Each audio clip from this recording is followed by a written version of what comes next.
Hare Krishna, Krishna Krishna, Hare Hare, Hare Ram, Ram Ram, Hare Hare. So yesterday we read the first paragraph on page 13 in the Bhagavad Gita I have. So we're going to start with the next paragraph, which start with the text, people with less intelligence. I hope you already, let me actually bring it up on the screen also.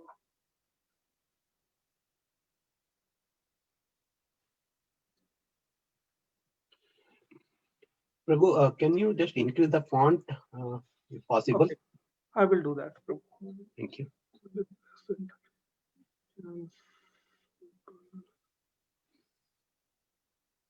Just trying to get to the position where we need to start.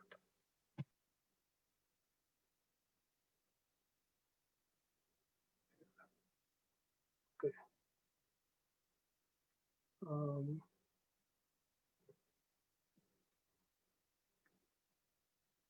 Is this good, Prabhu? Is this readable now? Can you read it? Yes, Prabhu. You can increase little more so that it's good. Okay. Is this good? Yeah, it's good, Prabhu. Okay, so we'll start reading.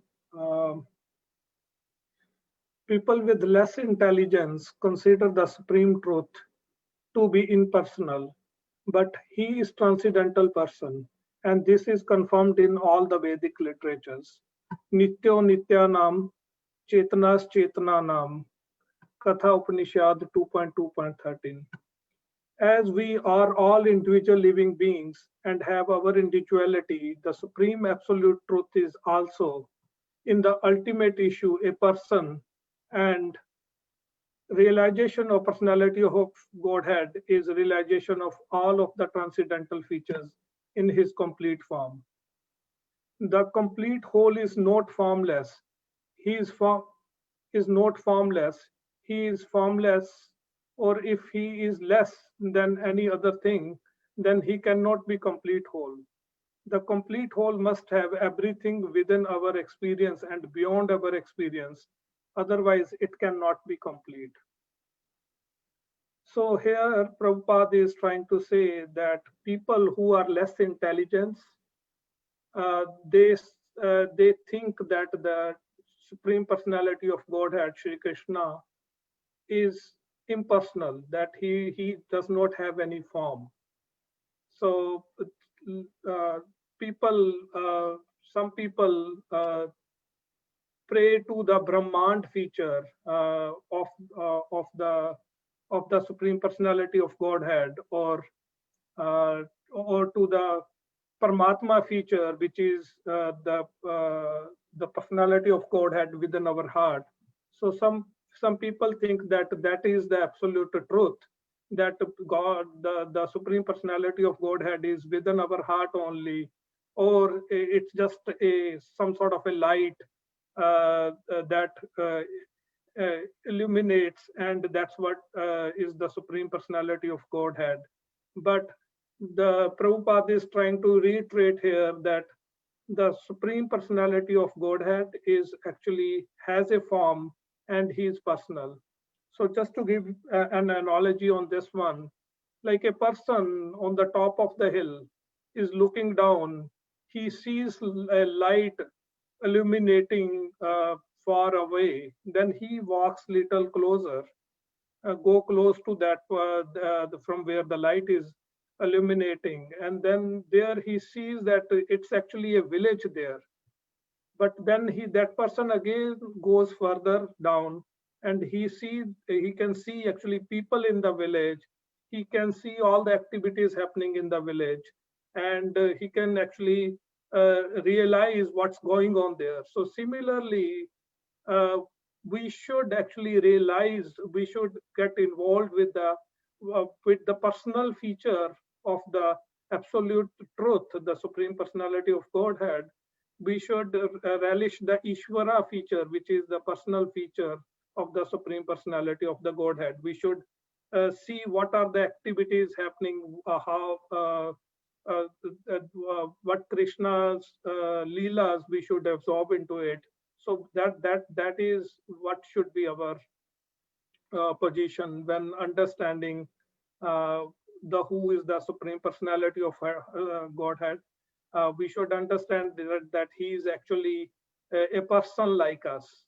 So here Prabhupada is also saying in a way that that if he is formless, then like what we have said, that the living entity, every living entity has a form. So we have a form. So how can the Supreme Personality of Godhead cannot have a form? It's like if I say that I will give $1 million to one of my friend, but if I don't have the $1 million, how can I give that $1 million to that friend? So that's what Prabhupada is trying to say, if that he is complete whole by himself.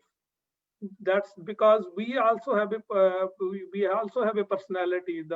The Supreme Personality should have a personality.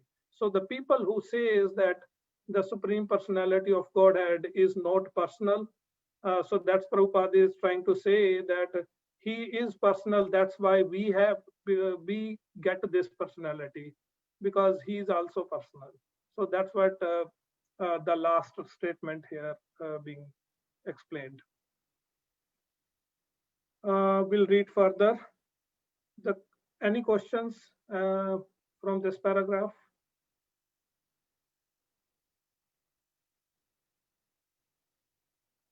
Okay, so then I'll read further. The complete whole, the personality whole of Godhead has immense potencies. Prasya Shaktir Vividhava Surayate. How Krishna is acting in different potencies is also explained in Bhagavad Gita. This phenomenal world or material world in which we are placed is also complete in itself, because the 24 elements of which this material universe is a temporary manifestation, according to Sankhya philosophy, are completely adjusted to produce complete resources, which are necessary for the maintenance and subsistence of this universe. There is nothing extraneous, nor is there anything needed. This manifestation has its own time fixed by the energy of the Supreme Whole, and when its time is complete, then temporary manifestation will be annihilated by the complete arrangement of the complete. There is complete facility for small complete units, namely the living entity, to realize the complete, and all sorts of incompleteness are experienced due to incomplete knowledge of the complete. So Bhagavad Gita contains the complete knowledge of Vedic wisdom. So here it is mentioned that there are different potencies of Supreme Personality of Godhead. So when it says potencies, so in Vishnu Purana, just trying to pull up the.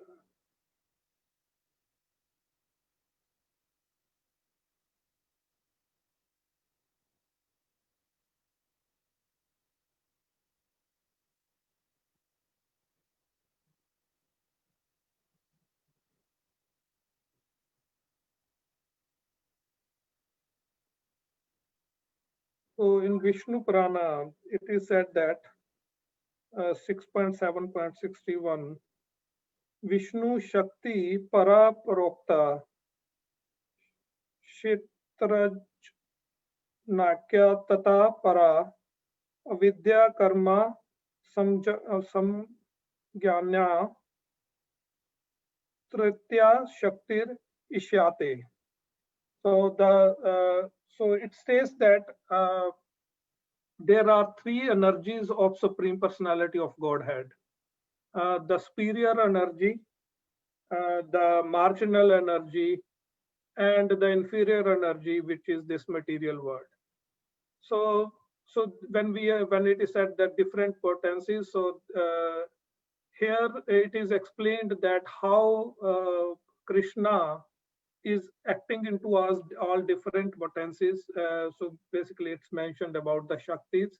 So the material energy is the superior energy, which is the internal energy of Krishna, is the spiritual word or the spiritual energy of the Krishna, where everything is basically everything which is controlled and created by Krishna is complete by itself. Even this material world, the lowest form of energy that Krishna has, that is also complete by itself.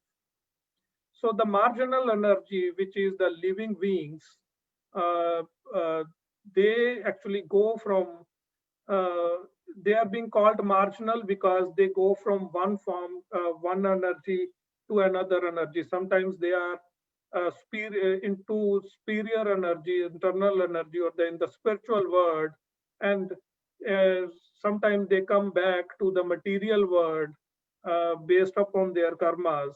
So that's why they are called the marginal energy. So based upon their cycle of karma cycle, they either get into different bodies.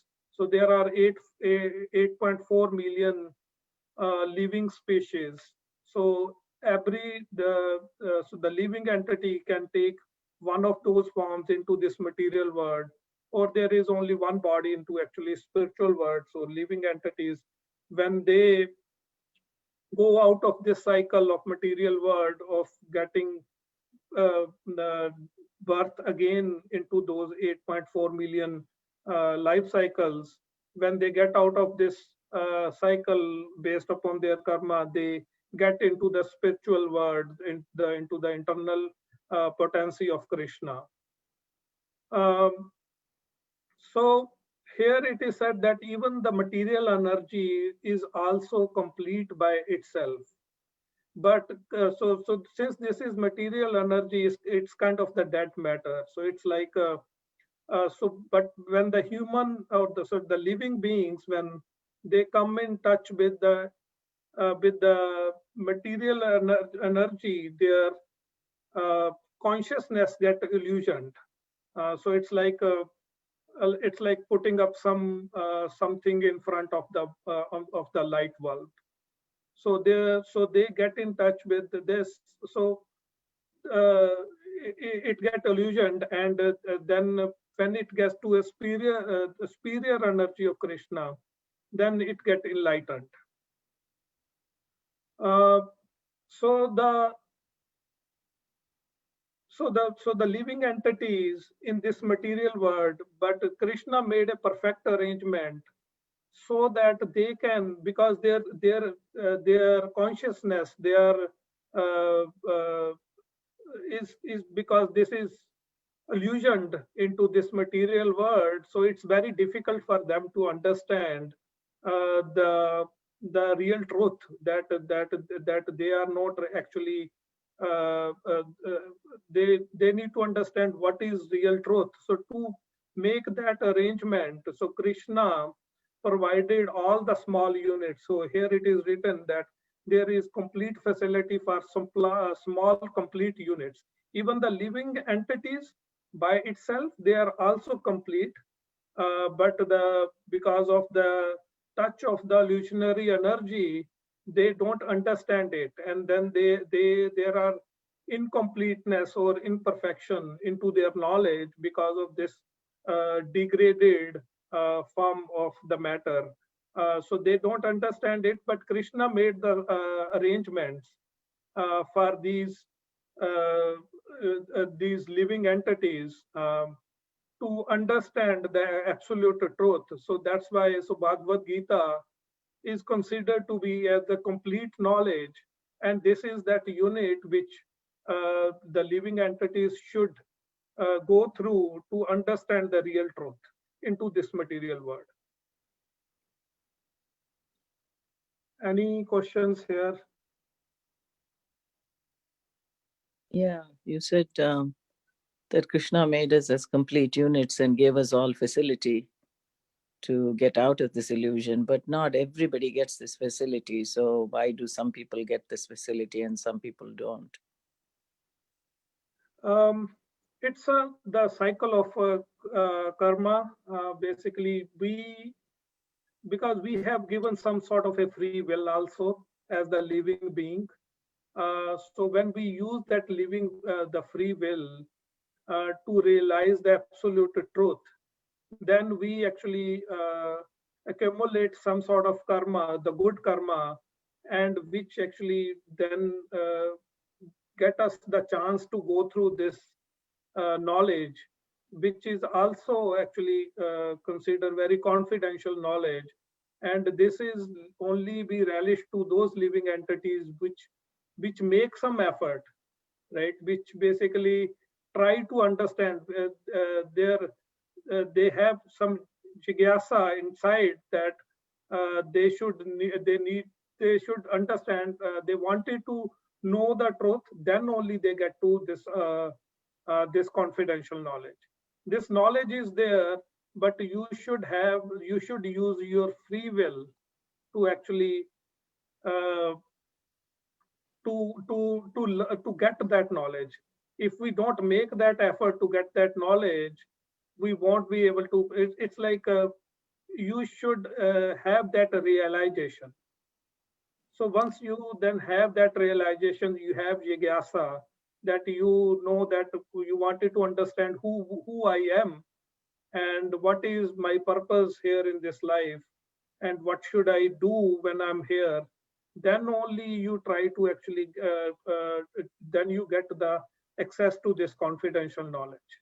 So you're saying only those who desire to get it will get it, and those who do not will not, you're saying.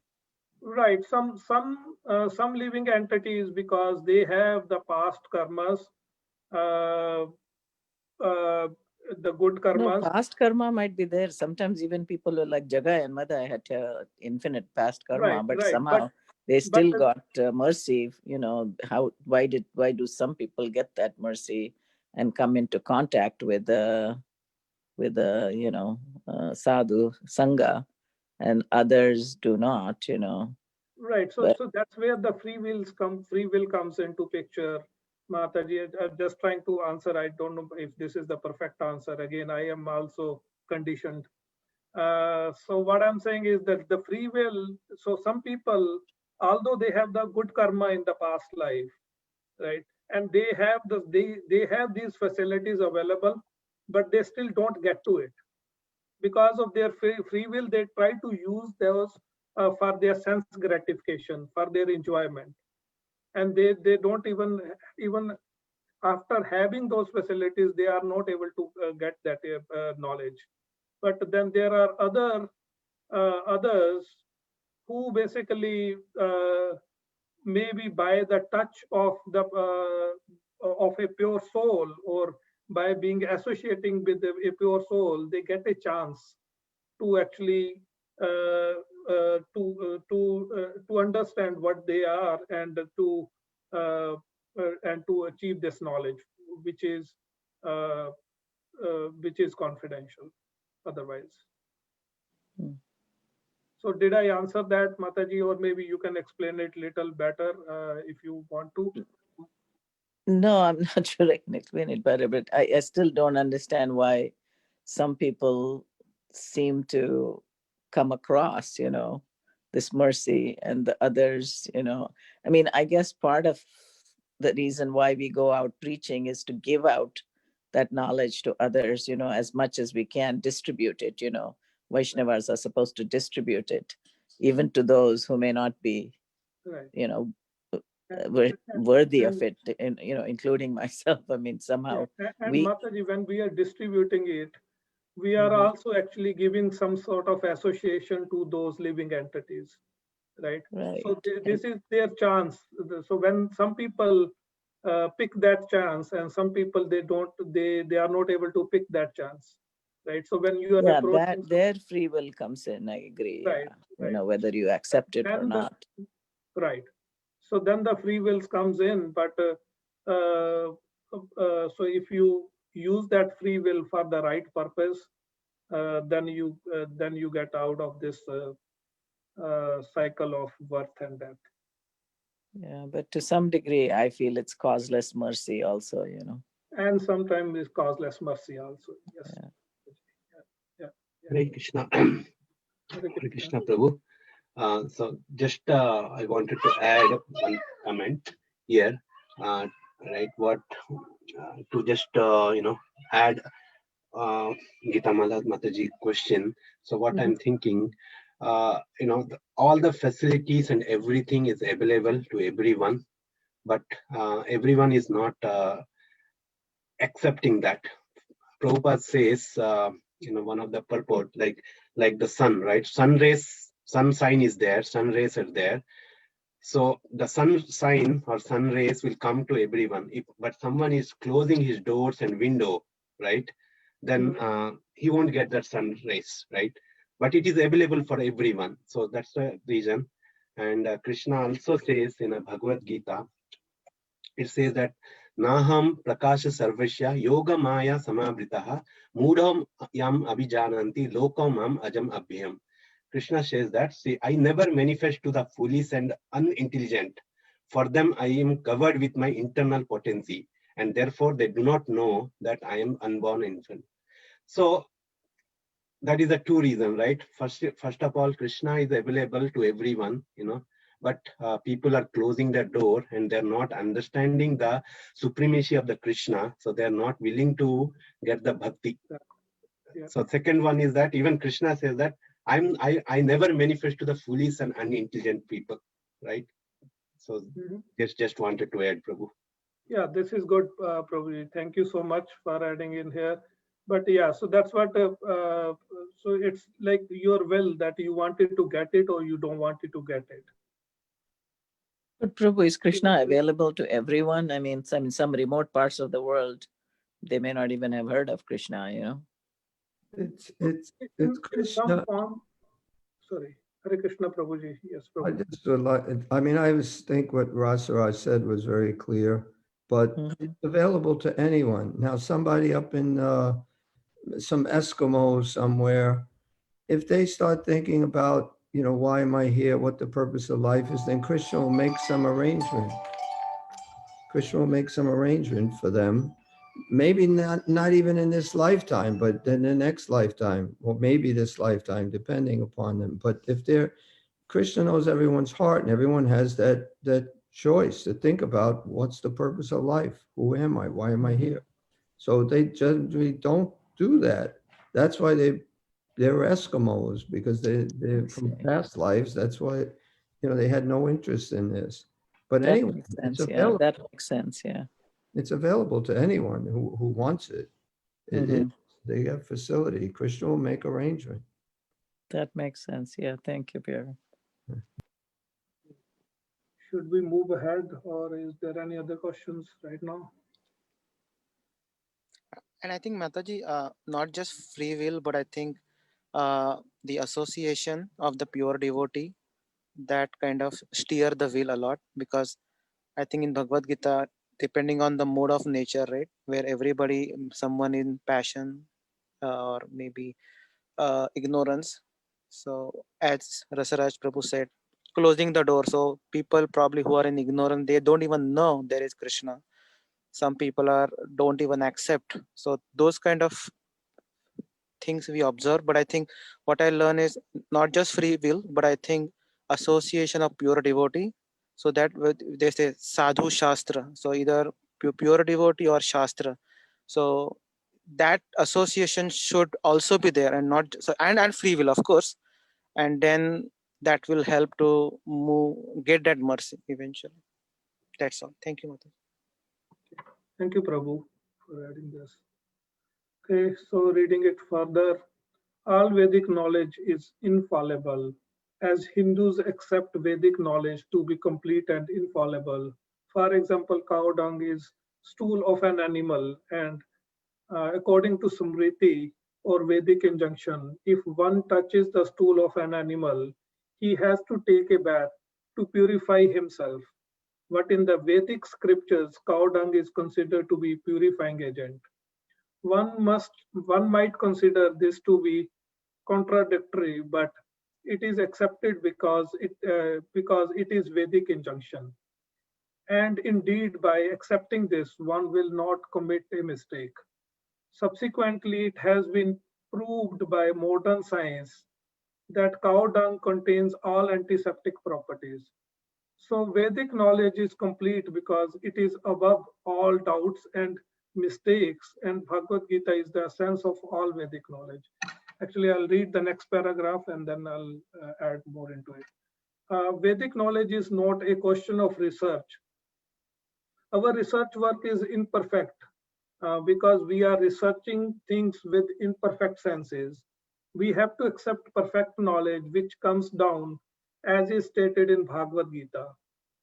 By the parampara, displic succession, Bhagavad Gita by the parampara, displic succession.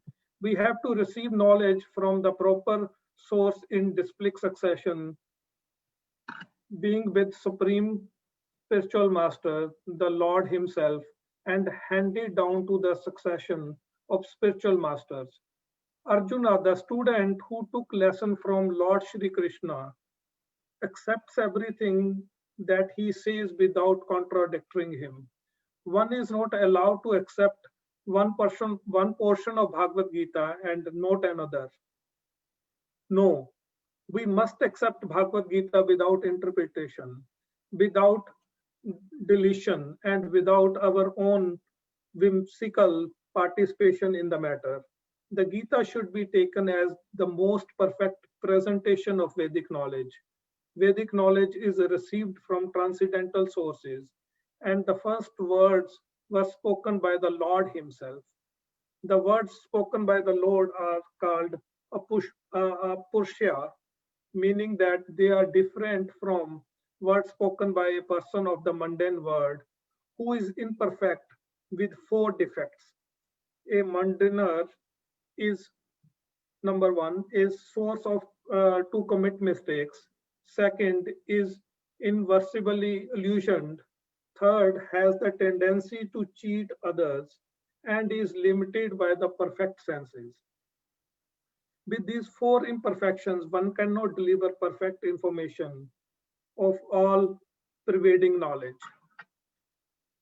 So here, Prabhupada tried to explain why we should, try to explain that the Vedic knowledge is infallible, that is complete and which is perfect, and why we should, so why the knowledge which is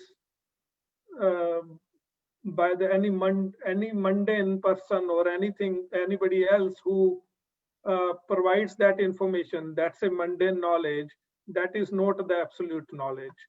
So why Vedic knowledge is infallible? So we should gonna first understand the difference between the mundane knowledge and the Vedic knowledge. So the mundane knowledge, why it is imperfect, first of all, is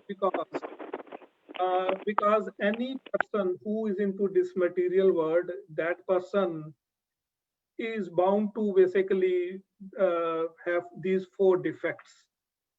The first defect is that the senses that we have as a living being, those are imperfect.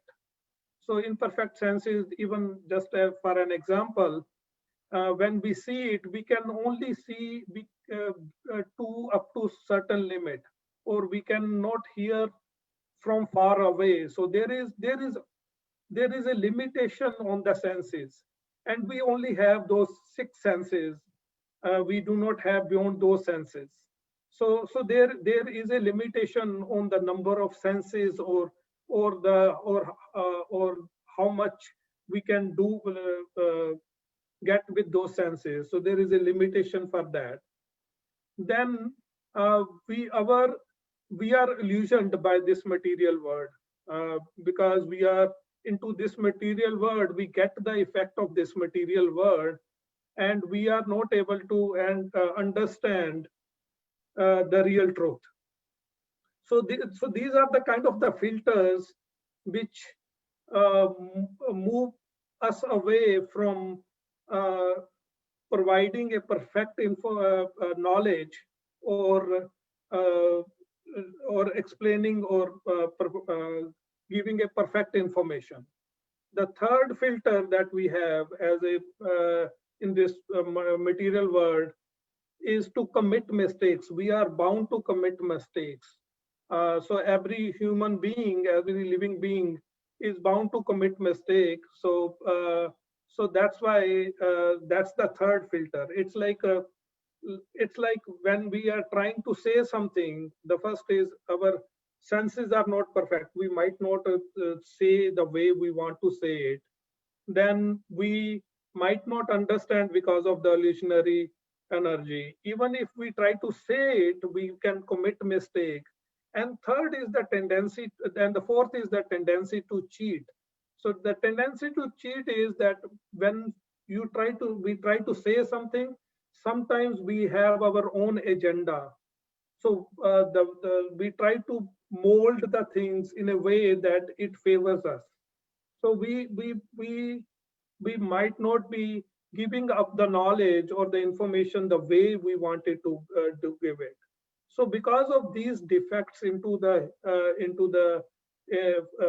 any living entity in this material world, so the information which is provided or by the material in this material world, that is not a perfect information because of these limitations. However, the Vedic information that we have, so that is spoken directly by the Krishna, and Krishna is not bound to these defects.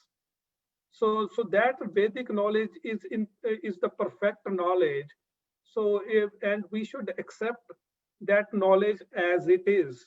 So if we try to put our mundane filters on top of that, then we won't be able to understand, or we might understand it in a wrong way, that knowledge. So that's what Prabhupada is trying to explain in these verses, that why the Vedic knowledge is infallible, because it's being directly came into the displic succession from Krishna to Brahma and to all the way into through the spiritual master to us. So, and we should accept as it is. So any questions or reflections on this one? I have one comment. I don't know if you realize what you said at the very beginning. You said that Srila Prabhupada is trying to explain how Vedic knowledge is perfect. I think you should say Prabhupada is explaining how Vedic knowledge is perfect. Not that he's trying to. We may be trying to understand it, but he's explaining it. Again, Prabhu, these are the mundane filters. Yeah, I know, but I'm not saying it for you as much as I'm saying it for other people who may be listening, that we have to accept it. It is perfect, it is clear, but we may not understand it ourselves. Even though this, everyone, you explained it very well, and it's very understandable. Okay. Thank you, Prabhu. Any other reflections or questions?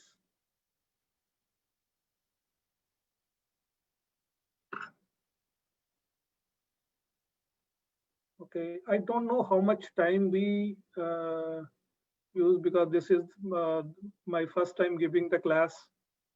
So, Prabhu, is that something we need to read more? Yes, Prabhu. Like we usually, I mean, 50 minutes and 10 minutes for question answer. So it's 7:36. So you have a more 20 minutes to go. Oh, okay, Prabhu. So I did not know that. Okay, so the Vedic knowledge, so I'll read further. The Vedic knowledge is not imparted by such defective living entities. It was imparted onto the heart of Brahma, the first created living being, and Brahma in his turn disseminated this knowledge to his sons and disciples as he originally received it from the Lord. The Lord is Purana, all perfect, and there is no possibility of his becoming subjected to the law of material nature. One should therefore be intelligent enough to know that the Lord is the only proprietor of everything in the universe, and that he is the original creator, the creator of Brahma. In the 11th chapter, the Lord is addressed as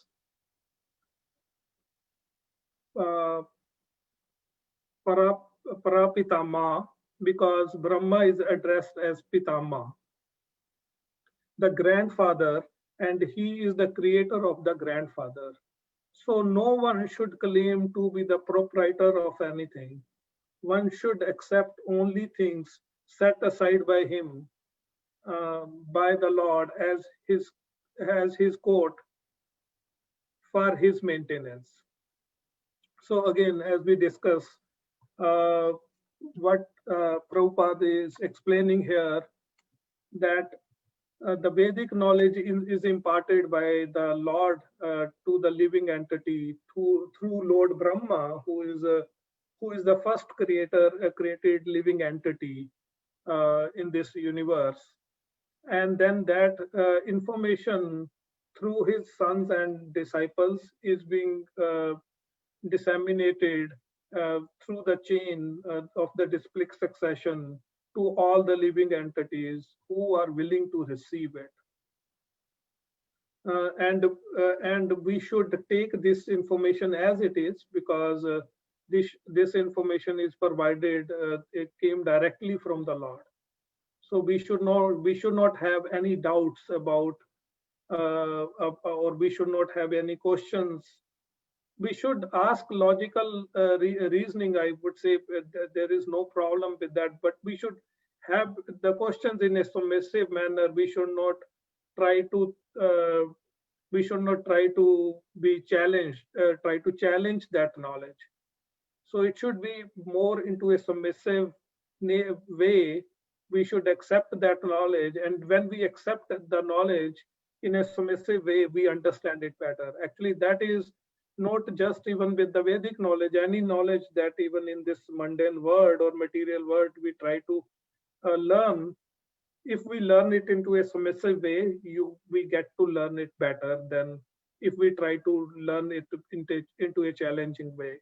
Like when we try to learn it into a challenging way, again, we are trying to put some of our thoughts or some of our agenda into it, and then we don't try to get to understand what is being sent by, what is being told by the person who's disseminating that information.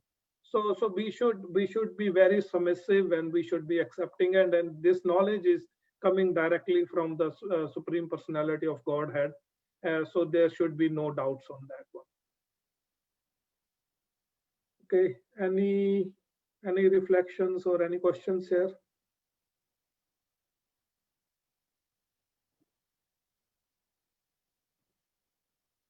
Okay, then I'll go further. There are many examples given of how we are to utilize those things which are set aside for us by the Lord. This is also explained in Bhagavad Gita. In the beginning, Arjuna decided that he should not fight in the battle of Kurukshetra. This was his own decision. Arjuna told the Lord that it was not possible for him to enjoy the kingdom after killing his own kinsman.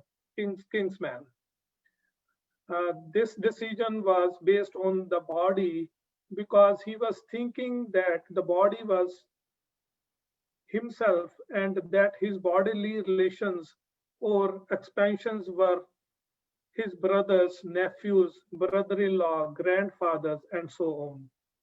Therefore, he wanted to satisfy his bodily demand. Bhagavad Gita was spoken by the Lord just to change this view, and at the end, Arjuna decided to fight under the direction of the Lord when he says, Krishya Vachnam Tava, I shall act according to your word. So again, I think this is what I was, so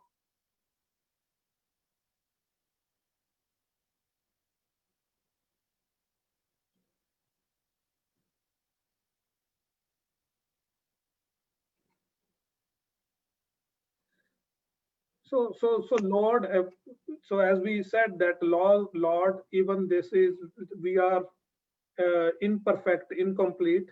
So Lord provided us this information. So Lord Shri Krishna came and he spoke Bhagavad Gita to Arjuna.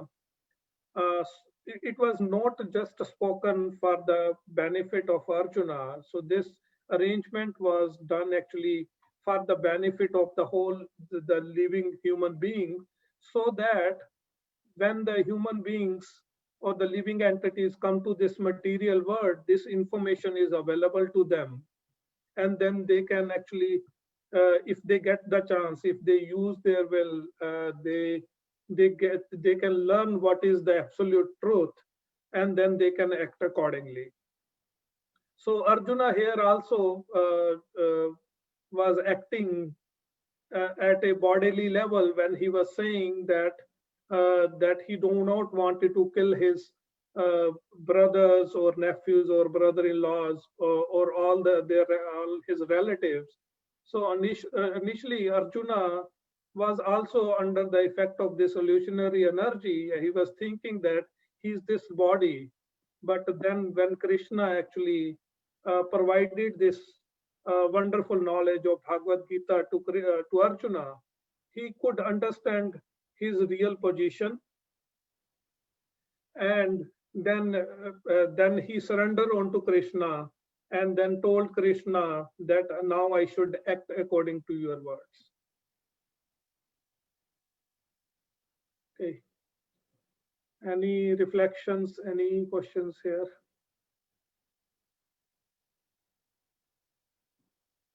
Okay. So should we, Prabhu, continue, or should we end it here? You should continue. Okay. So reading further, in this world, men are not meant for quarreling like cats and dogs. Men must be intelligent to realize the importance of human life and refuse to act like ordinary animals. A human being should realize the aim of his life, and this direction is given in all the Vedic literatures, and the essence is given in Bhagavad Gita. The Vedic literature is meant for human beings, not for animals. Animals can kill other living animals, and there is no question of sin on their part. But if a man kills an animal for the satisfaction of his uncontrolled taste, he must be responsible for breaking the laws of nature. In the Bhagavad Gita, it is clearly explained that there are three kinds of activities according to the different modes of nature: the activity of goodness, of passion, and or of ignorance. Similarly, there are three kinds of eatables also, the eatables in goodness, passion, and ignorance. All of this is clearly described, and if we properly utilize the instructions of Bhagavad Gita, then our whole life will become purified, and ultimately we will be able to reach the destination which is beyond the material sky.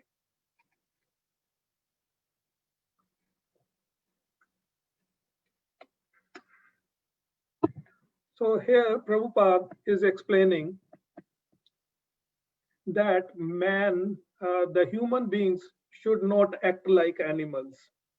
So there is a difference between a human life and an animal life. So both human being or man and animals, they basically perform these four activities: eating, sleeping, mating, and defending. So if being a human or being an animal, so all of us, we perform these four activities. But the difference between a human being and an animal is that the consciousness, the higher consciousness that the human beings get into have over the animals. So the human beings So this is kind of a chance. So when we get the human body, it is a chance for us to actually understand this knowledge, because we have the higher consciousness. We can now understand it. We cannot understand it into an animal body.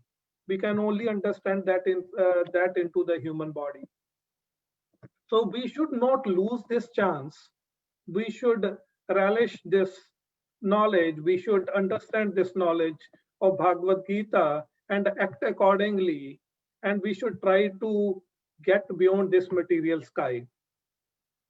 So if we're gonna keep using this human life just like the animals, then we are going to end up wasting this human life. We will not get what we were supposed to get. We're gonna give up our chance, and then there are 8.4 million species in this material world, and we might get into that cycle of getting into another body and to the another body, depending upon our karma. But we should not. We should try to. We should use this human life for the purpose we get this life. And also, it is explained here that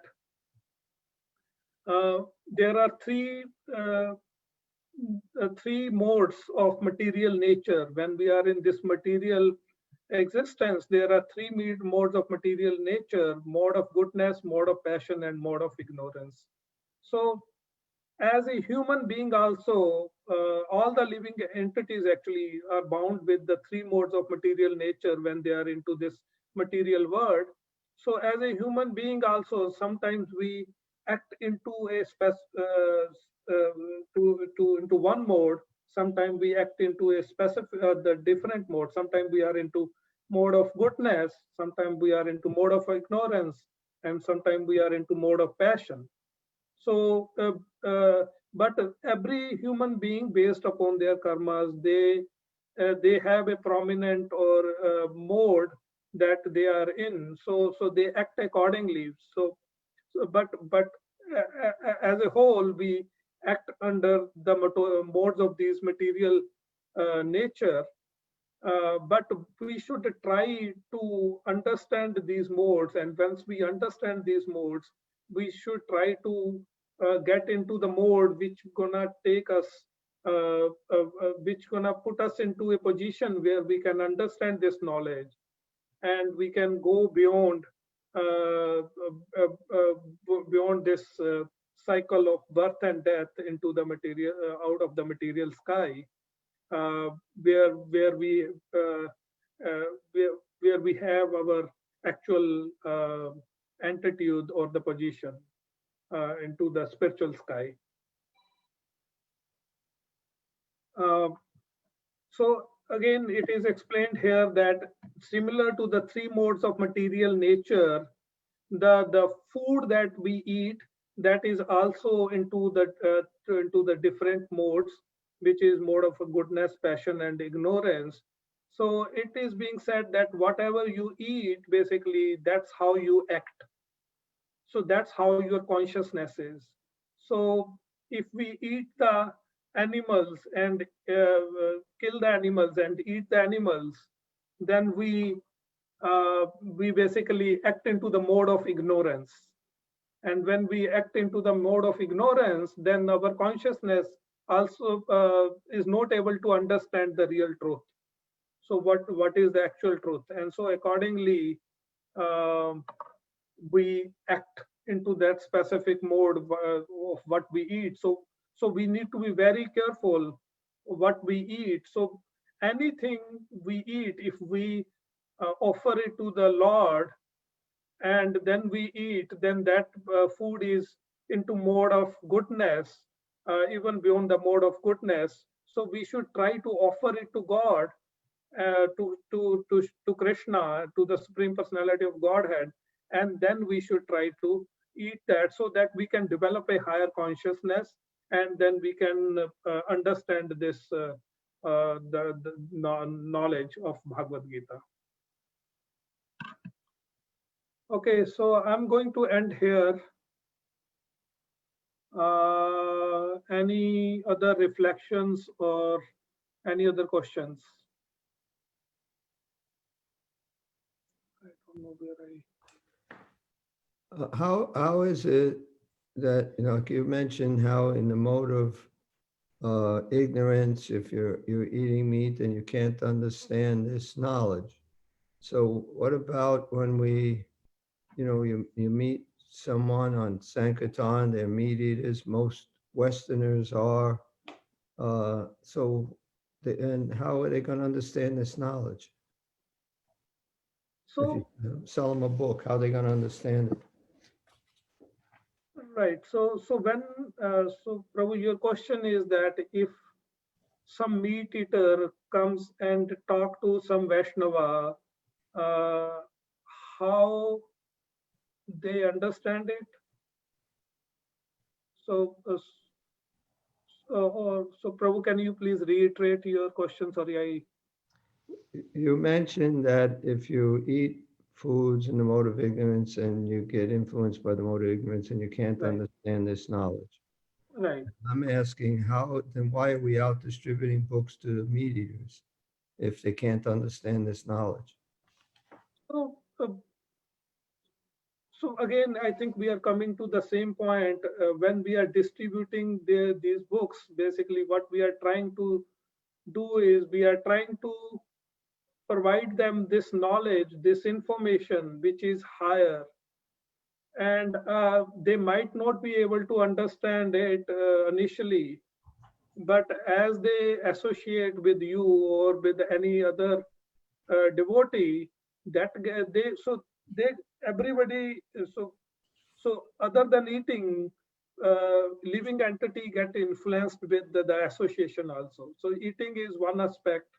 Then the association is also another aspect. When they associate, they come to the temple, they associate with the devotees. The process of the purification starts. So as the process of the purification start, they get more acceptive of this knowledge, and then when they accept this knowledge, they give up onto those habits, and then eventually when this is kind of a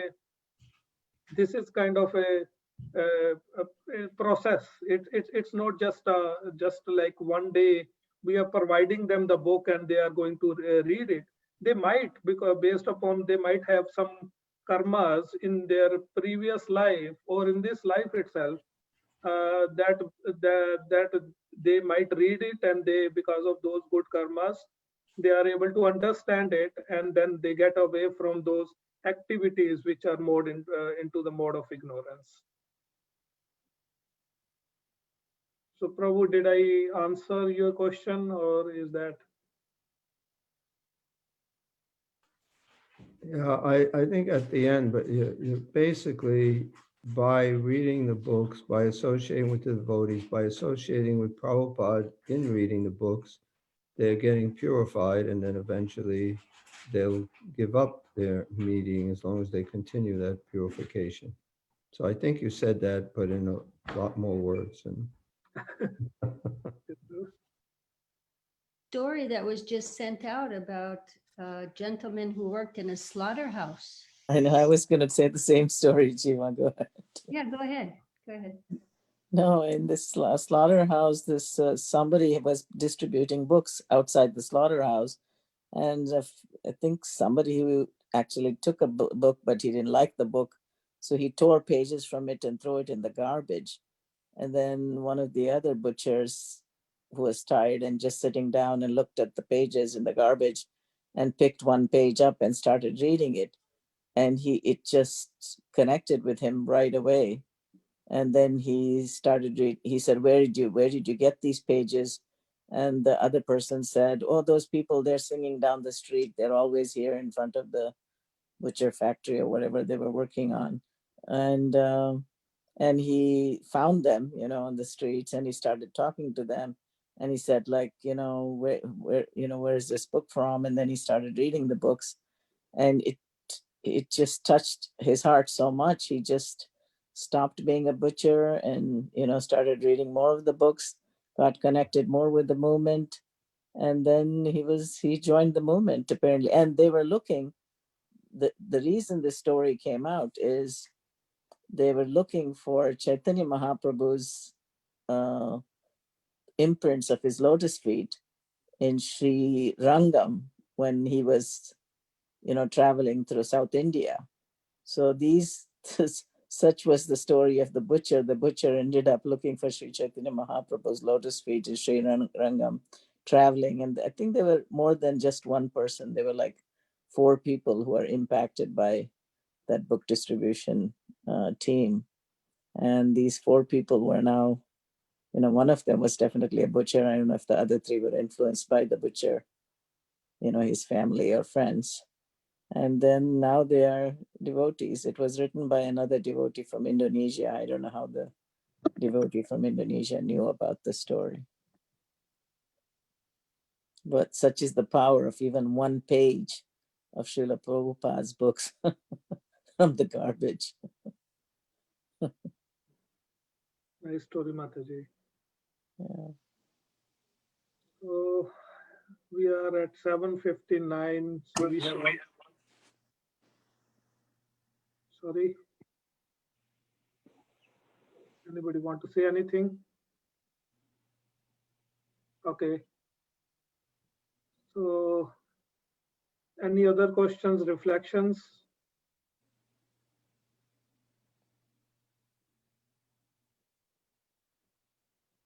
Oh, very nice reading. Thank you. Thank you, Mataji. Okay, so we are almost 8 now. Prabhu, what's the protocol here? Oh, we offer. Thank you, Prabhuji, for a wonderful class. Thank you, Mataji.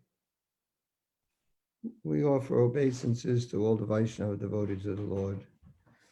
Vanchakalpa Tarubhyascha kripasindhubhya eva cha patitanam pavanebhyo vaishnavebhyo namo namah. Ananta Koti Vaishnava Vrinda ki jai. Anand Vandavan Prabhu ki jai. Srila Prabhupada ki. Ki jai. Hare Krishna, everyone. Hare Krishna. Hari Bol.